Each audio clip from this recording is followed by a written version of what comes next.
अभी हम लोग इस द्वैत प्रकृति के पाठ में डी ब्रॉगली परिकल्पना का अध्ययन करेंगे। इस पाठ का डी ब्रॉगली परिकल्पना और जर्मर एवं डेविसन प्रयोग दोनों एक दूसरे से संबंधित है और ये पाठ के अंतिम टॉपिक हैं। तो अभी हम लोग इस वीडियो में डी ब्रॉगली परिकल्पना का अध्ययन करेंगे।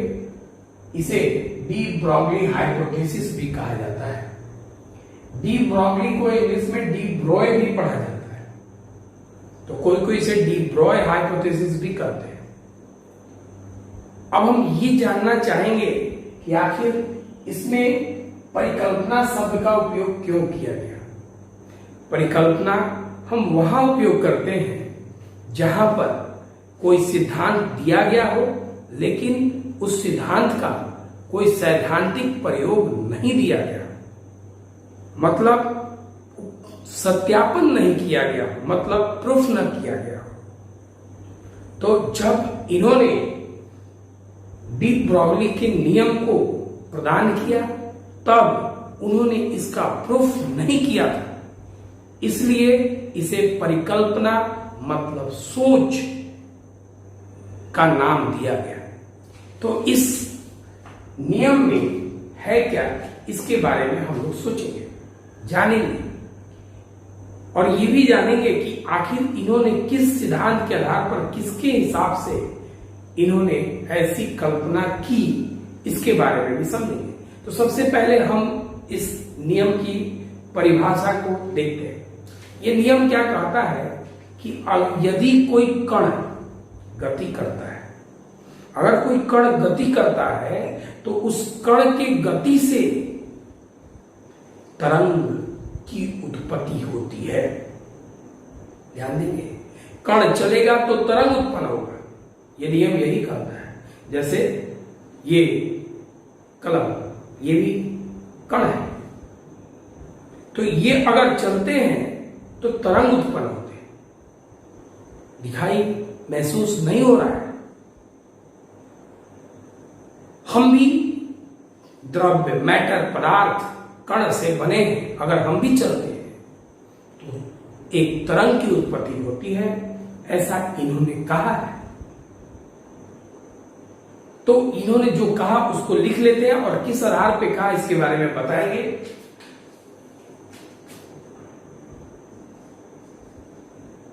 डी ब्रॉगली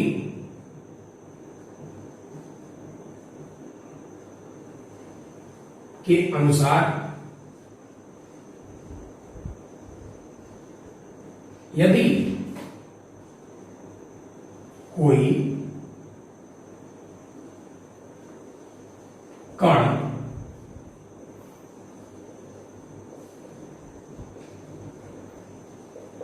गतिशील अवस्था में होता है तब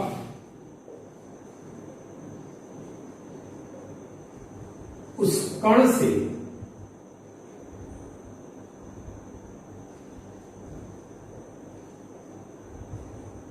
एक तरंग की उत्पत्ति होती है। अर्थात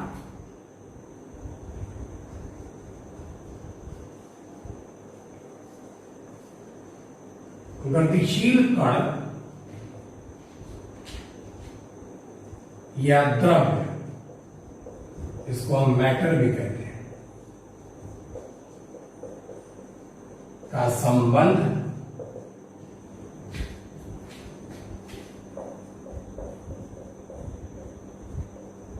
तरंग से होता है। तरंग से होता है।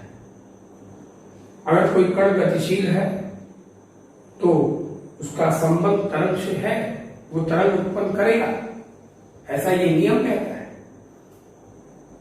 ये नियम किसके आधार पे कहता है, आधार इसका क्या है, इसके सोच का आधार, परिकल्पना का आधार क्या है।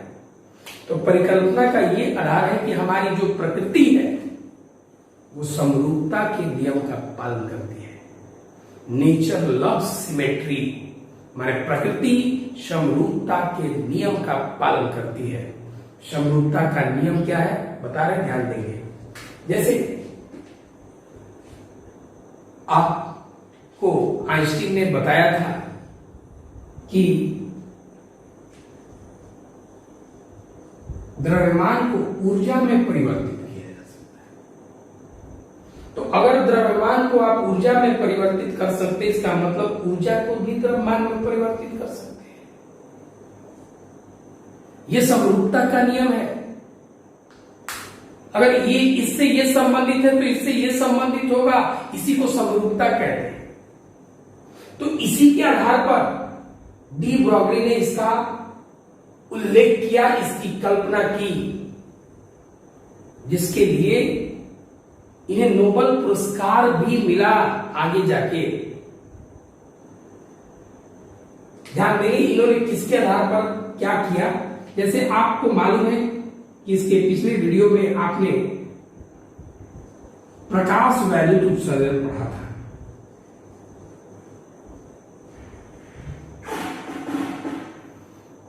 और जब आप प्रकाश वैद्युत उत्सर्जन पढ़े तो उस समय आपने क्या पढ़ा कि प्रकाश तो आपको मालूम था कि एक तरंग है, लेकिन प्रकाश जो है तरंग है, लेकिन आपको मालूम क्या चला कि ये फोटोन के रूप में आता है, वो टकराता है, इलेक्ट्रॉन बाहर निकल जाता है। इसका मतलब है कि इसका कण प्रकृति है। तो जब तरंग कण प्रकृति का पालन करता है, जैसे यहां पे हमें पता था कि द्रव्यमान ऊर्जा में परिवर्तित होता है, तो ऊर्जा भी द्रव्यमान में परिवर्तित होगा। उसी तरह से जब तरंग जो है, तरंग कण प्रकृति का पालन करता है, इसका मतलब है कि कण भी जब गतिशील होगा तो तरंग उत्पन्न करेगा। ये इसी के आधार पर, ये समरूपता के आधार पर ऐसा इन्होंने सोचा था, जो आगे जाके वैज्ञानिक जर्मर और डिवीजन ने इसको सिद्ध करके बता दिया था। तो जैसे प्रकाश जो है तरंग के रूप में गति करता है, तो उसका संबंध कण प्रकृति से, कण से है। तो उसी तरह अगर कण गति करेगा तो उसका सब वो तरंग भी उत्पन्न करेगा।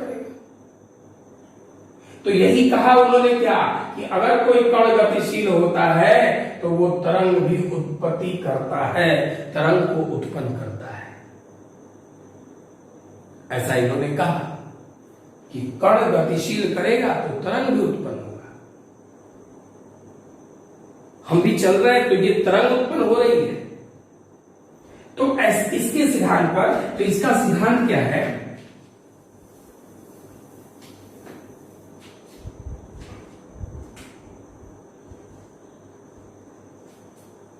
इसके उल्लेख का सिद्धांत यह है कि प्रकृति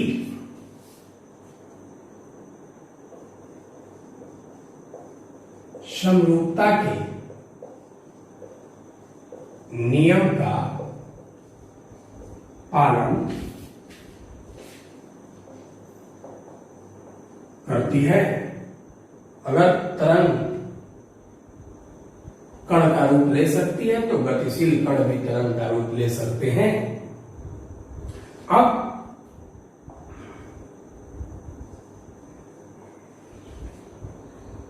वह तरंग जिसकी उत्पत्ति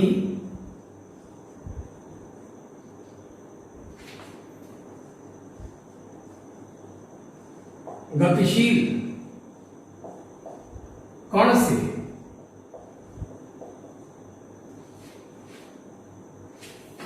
से होती है, गतिशील कण से होता है, उसे हम द्रव्य मतलब कण तरंग कहते हैं। द्रव्य तरंग माने कण तरंग कहते हैं।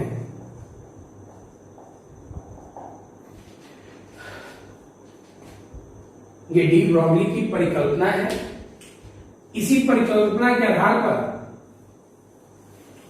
वैज्ञानिक डी ब्रॉगली ने एक तरंग दैर्घ्य की प्राप्ति की, और वो तरंग दैर्घ्य क्या है ध्यान से समझेंगे, जिसे डी ब्रॉगली तरंग दैर्घ्य कहा गया।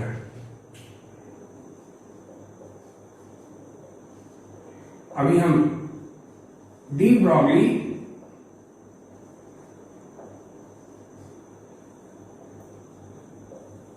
तरंग दैर्घ्य की व्याख्या करते हैं। डी ब्रॉगली तरंग दैर्घ्य मतलब ये लेमडा बराबर h/p, यही डी ब्रॉगली तरंग दैर्घ्य है जिसको अभी हम सिद्ध करेंगे। डी ब्रॉगली ने कहा क्या कि अगर कण चलेगा तो तरंग बनेगा। इसका मतलब कण का संबंध तरंग से है, जहां तरंग बनेगा वहां तरंग दैर्घ्य होगा।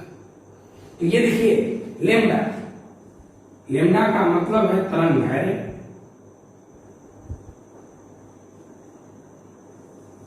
और तरंग दैर्घ्य का संबंध है तरंग से।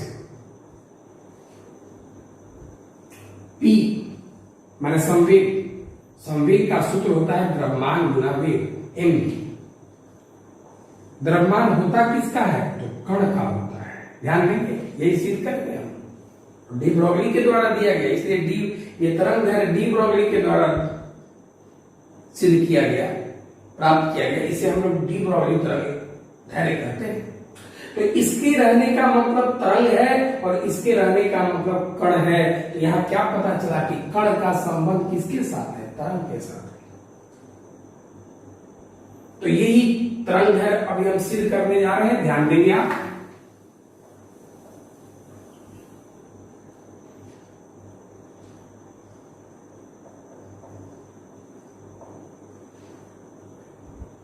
विकिरण में ऊर्जा का संबंध E बराबर hν से प्राप्त किया जाता है, और आइंस्टीन के द्वारा द्रव्यमान संबंधित ऊर्जा कण के लिए E बराबर mc² से है।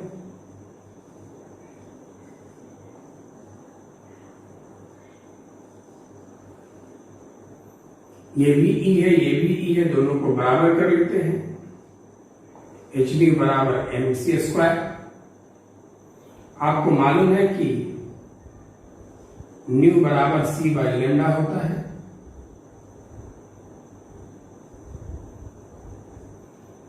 h न्यू की जगह आप c/λ लिखेंगे, m × c²। एक c से ये c कैंसिल हो जाएगा, h/λ बराबर m × c बचा।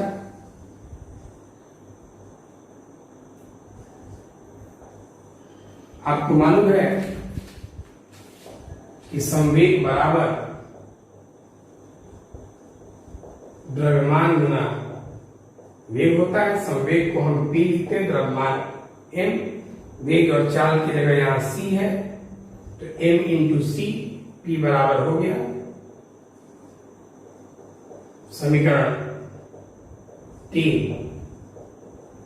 और 4 से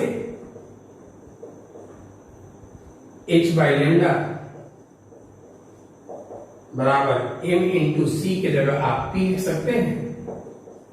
तो लेमडा निकालना है, तो लेमडा को आप इधर भेज के और p को इधर ला दीजिए, तो लेमडा बराबर हो जाएगा h/p।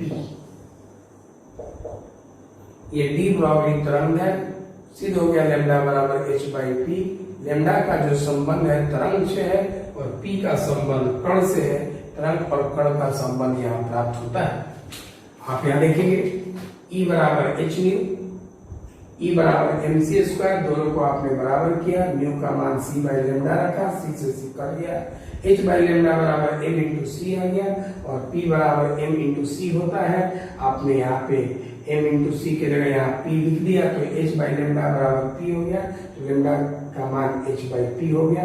ये डी ब्रॉगली तरंग दैर्घ्य मिला।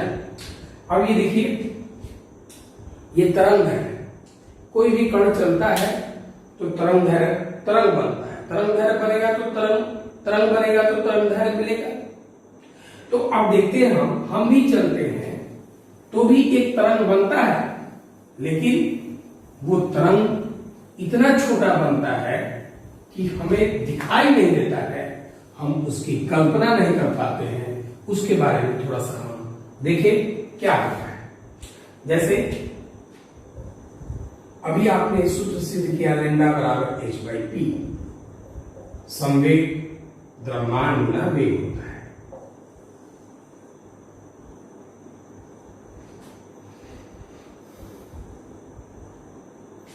अब देखिए, लैम्डा जो है द्रव्यमान के साथ व्युत्क्रमानुपाती का संबंध। इसका मतलब है कि जिसका द्रव्यमान ज्यादा है अगर कोई कण चल रहा है और कण के चलने से, और अधिक द्रव्यमान वाला कण अगर चल रहा है तो उसका जो तरंग दैर्घ्य बनेगा वो कम बनेगा। उसी का हम एक उदाहरण ले लेते हैं, जरा देखते हैं कि मान लिया जाए कि अगर कोई व्यक्ति है जिसका द्रव्यमान 100 kg है, एग्जाम्पल,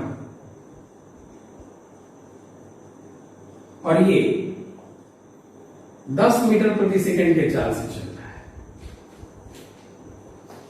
तो लैम्डा बराबर h/m होता है। h का मान 6.63 गुना 10 का पावर -34, m द्रव्यमान 100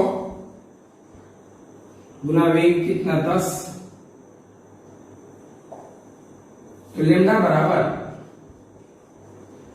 6.63 इंटू 10 का पावर -34 गुना 10 का पावर 3, 6.63 गुने 10 का पावर -34, -0 पर जाके -37 मीटर। बहुत छोटा है ये। अगर आप इसको एंगस्ट्रम में बदलेंगे, -10 से डिवाइड करेंगे एंगस्ट्रम, माइनस ऊपर जाके प्लस हो जाएगा, 10 का पावर -27 एंगस्ट्रम। ये तरंग दैर्घ्य कितना, आप 100 किलो का अगर आदमी 10 मीटर प्रति सेकंड के चाल से चलता है तो ये इस तरह का तरंग दैर्घ्य 10 का पावर -27 एंगस्ट्रॉम, मतलब -37 मीटर। ये इतना छोटा तरंग दैर्घ्य है कि जिसकी व्याख्या, जिसको समझना, जिसको देखना असंभव है। बहुत छोटा तरंग दैर्घ्य है ये, इसकी कल्पना नहीं की गई है, इसको देखे नहीं है, हम देख नहीं सकते इसको, इसलिए आपको ये तरंग है पता नहीं चलता है और आप नहीं समझ पाते हैं कि हमारे चलने से भी तरंग उत्पन्न हो रही है। अब ये देखिए, जिसे वैज्ञानिक जर्मर और डिवीजन ने सिद्ध किया कि इलेक्ट्रॉन के लिए सिद्ध किया। आपको मालूम है कि इलेक्ट्रॉन का द्रव्यमान 9.1 गुना 10 का पावर -31 kg है। और इसका व्याख्या उन्होंने, अभी तो हम एक समझा रहे हैं, लेकिन इसको उन्होंने प्रयोग से प्राप्त किया है कि इलेक्ट्रॉन जो कण है, उन्होंने प्रयोग से देखा कि वो तरंग दैर्घ्य उत्पन्न करता है। इसका मतलब है कि वो तरंग का निर्माण करता है। इसका मतलब है कि कण के चलने से इलेक्ट्रॉन चलता है भाई। इलेक्ट्रॉन चलेगा तो कण बनेगा, कण मतलब चलेगा, कण चलेगा तो वो तरंग बनता है। उसको उन्होंने सिद्ध किया। कारण क्या है कि इलेक्ट्रॉन का द्रव्यमान बहुत कम है, द्रव्यमान कम है तो उसका तरंग दैर्घ्य अधिक मिलेगा, और वो तरंग दैर्घ्य मिलेगा जिसे आप देख सकते हैं, जिसे आप पहचान सकते हैं, डिटेक्ट कर सकते हैं। जैसे लैम्डा बराबर h/mv है। h का मान 6.63 गुना 10 का पावर -34 डिवाइड बाय इलेक्ट्रॉन का द्रव्यमान 9.1 गुना 10 का पावर -31 भी यहां लिख लीजिए। लेमडा बराबर 6.63 गुना 10 का पावर 9.8, यहां लिख दीजिए 10 का पावर -34 प्लस 31 -3 अब बटा में भी। अब ये बताइए 10 का पावर -3, ये 10 का पावर -3 मीटर के गुना में है ये। तो ये बहुत बड़ा, इसके तुलना में बहुत बड़ा तरंग है ये। इस तरह का तरंग है की पहचान संभव है, और यही प्रयोग जर्मर डेविएशन के द्वारा करके देखा गया कि इलेक्ट्रॉन का तरंग दैर्घ्य प्राप्त होता है। इसका मतलब कण के चलने से तरंग दैर्घ्य की प्राप्ति होती है, तरंग बनता है, और हमारे चलने से भी, हम भी कण के रूप में चलते हैं तो हमसे भी तरंग बनता है, लेकिन इतना छोटा तरंग बनता है कि इसकी पहचान करना संभव नहीं है, इसलिए हमें पता नहीं चल पाता है। लेकिन अगर कण यहाँ चल के तरंग उत्पन्न करता है तो यहाँ भी कण चल के तरंग उत्पन्न करता है। ध्यान से समझेंगे बातों को अच्छी तरह से। तो ये तो हुआ डी ब्रॉगली तरंग है मिला संवेग के रूप में। अब हम डी ब्रॉगली तरंग है गतिज ऊर्जा के रूप में प्राप्त करते हैं।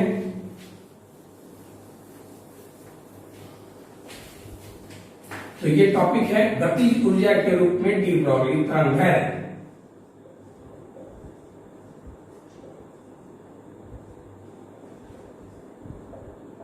बहुत इंपॉर्टेंट सब टॉपिक है आज का पूरा।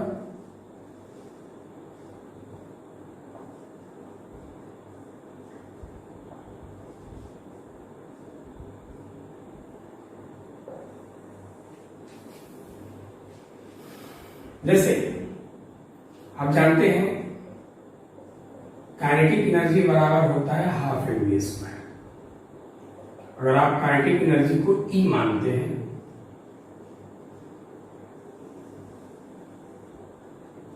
समीकरण संवेग का सूत्र जानते हैं, द्रव्यमान गुना वेग होता है।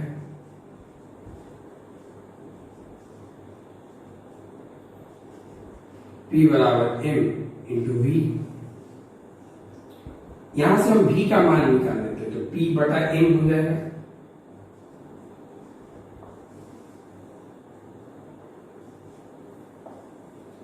समीकरण 2 से v का मान 1 में रखने पर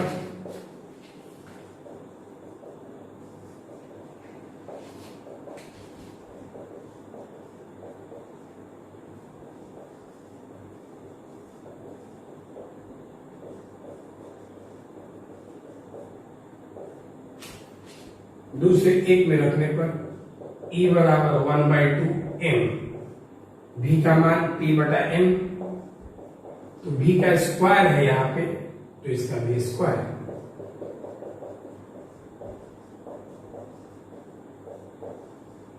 दोनों का स्क्वायर कर लिए, 1m से 1m कट गया,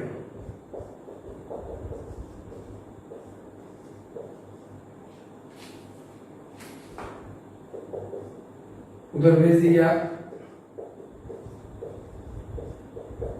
पी स्क्वायर बराबर 2me, पी बराबर अंडर रूट 2me, ये संवेग का मान मिला। आप जानते हैं लेमडा बराबर h बाई पी होता है, तो लेमडा बराबर h बाई पी के जगह आप क्या लिख सकते हैं,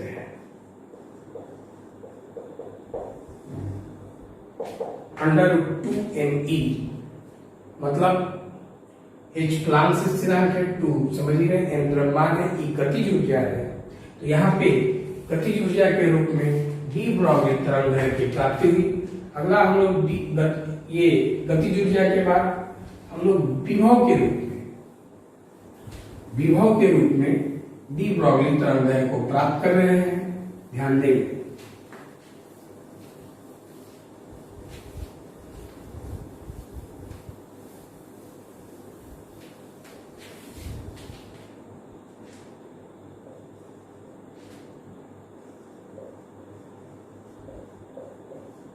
वैद्युत विभव के रूप में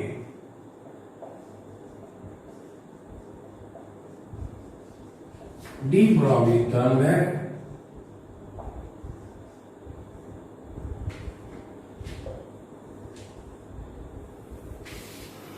मान लीजिए कि यहां कोई एक प्लेट है,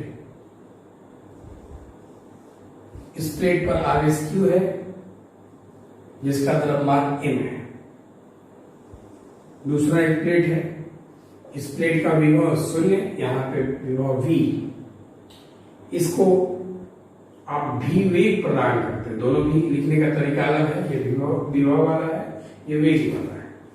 तो आप वेग दिए इसको, तो यहाँ पे इसका मतलब आपने काइनेटिक एनर्जी मतलब गतिज ऊर्जा प्रदान किया। गतिज ऊर्जा का संबंध स्थिति ऊर्जा से होता है, गतिज ऊर्जा स्थिति ऊर्जा में बदल जाएगा। तो यहाँ पे ये W, यहाँ से ये यहाँ आके मान लिया कि ये स्थिति ऊर्जा का कार्य किया W, तो ये गतिज ऊर्जा का परिवर्तन स्थिति ऊर्जा में हुआ है। तो प्रारंभ में आपने जो गतिज ऊर्जा दिया वो गतिज ऊर्जा काइनेटिक एनर्जी बराबर ½ mv² आपने दिया। गतिज ऊर्जा को हम यहाँ E मानते हैं अगर, तो आपने ½ mv² यहाँ दिया। यह गतिज ऊर्जा स्थिति ऊर्जा में परिवर्तन होगा।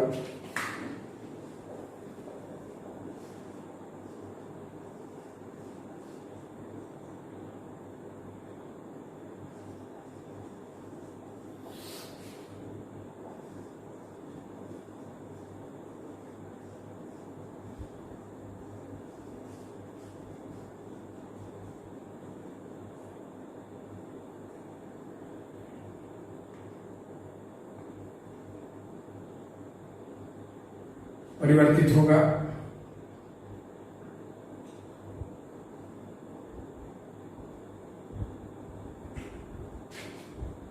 और विभव का जो कार्य होता है वो W/Q होता है। तो W बराबर क्या हो गया, यहाँ पे आने का QV, यही वो वैद्युत स्थिति ऊर्जा है। इसका मतलब है कि यहां से ये यहां का गतिज ऊर्जा बाद की स्थिति ऊर्जा के बराबर होगा। तो प्रारंभ का गतिज ऊर्जा बराबर ये बाद वाला स्थिति ऊर्जा W। प्रारंभ का गतिज ऊर्जा क्या है, E, जो आपने यहां दिया है, E बराबर स्थिति ऊर्जा W का मान QV। तो E का जो मान मिला वो QV मिला। लेकिन आप जानते हैं कि लेमडा बराबर h/√2mE होता है। E की जगह क्या लिखेंगे, QV। ये लेमडा का मान मिला एक आवेश के लिए। यदि यहां इलेक्ट्रॉन होता,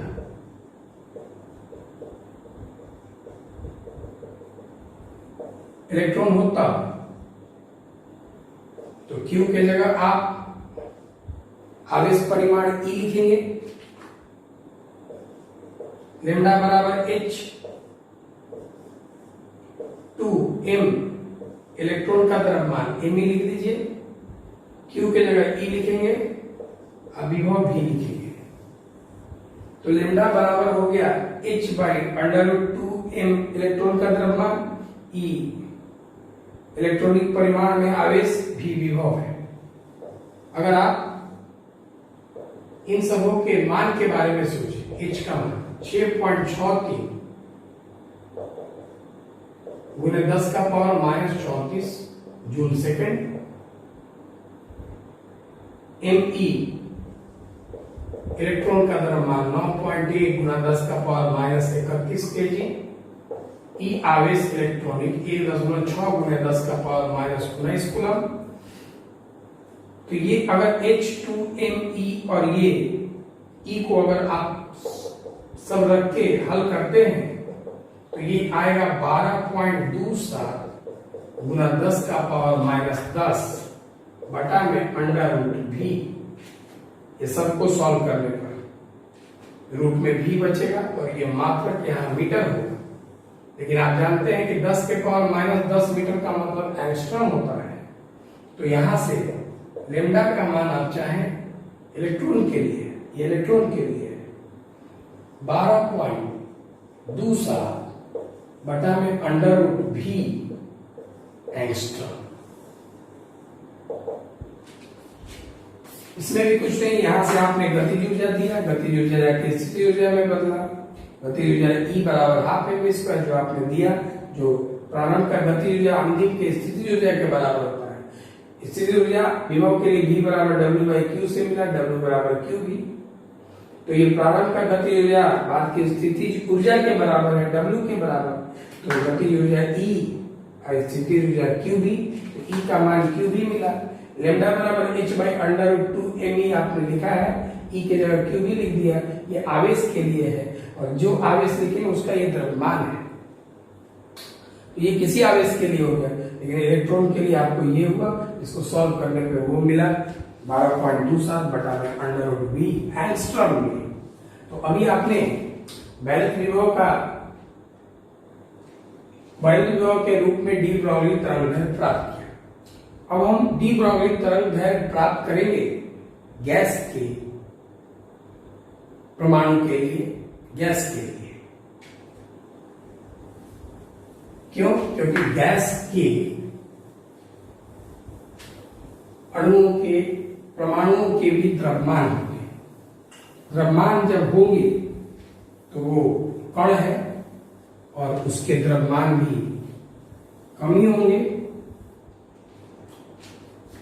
इसलिए उनका भी तरंग है, कण है, तो कण के गतिशील अवस्था के कारण तरंग की उत्पत्ति होती है, जैसे कि डी ब्रॉगली ने बताया।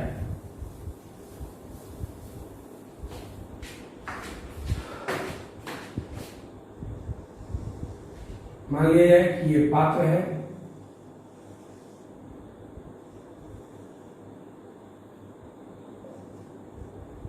ये गैस के अणु,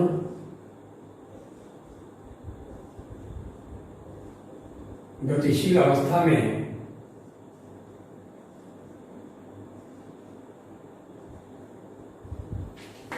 ये गतिशील अवस्था में, इसका मतलब है कि इनके पास गतिज ऊर्जा है।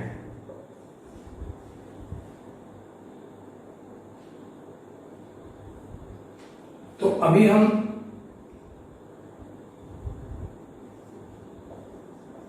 गैस की गतिज ऊर्जा मोनोप्रमाणिक गैस के लिए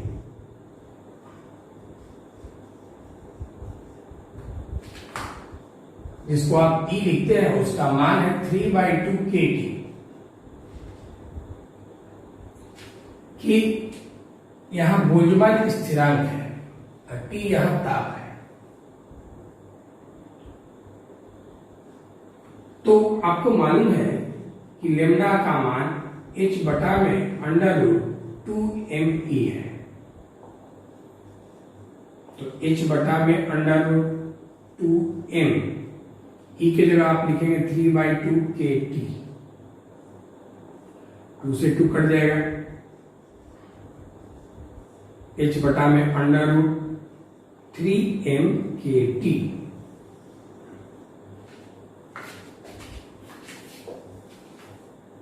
जहां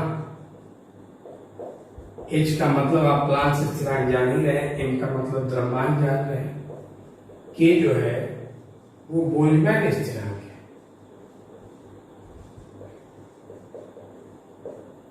इसका मान 1.38 × 10⁻⁻23 जूल पर केल्विन होता है, और T का मतलब ताप है केल्विन में।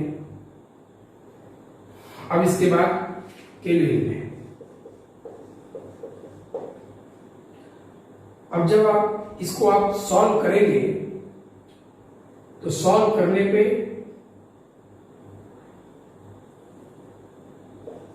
लेम्डा का मान 25.6 बटा में अंडर√m T एंगस्ट्रॉम में आएगा। m कहने का मतलब, ये m द्रव्यमान है, पूर्ण द्रव्यमान है, और ये m आणविक द्रव्यमान है। जैसे कहने का मतलब मान लीजिए हीलियम की बात करें तो हीलियम के नाभिक में 4 कण है, तो 4 कण का द्रव्यमान 4 गुना 1.67 गुणे 10 का पावर -27 kg। तो ये आपका कुल द्रव्यमान, आपको छोटा m की जगह पे आपको ये लिखना होगा। लेकिन अगर आप इसमें लिखते हैं तो m का मान 4 लिखेंगे।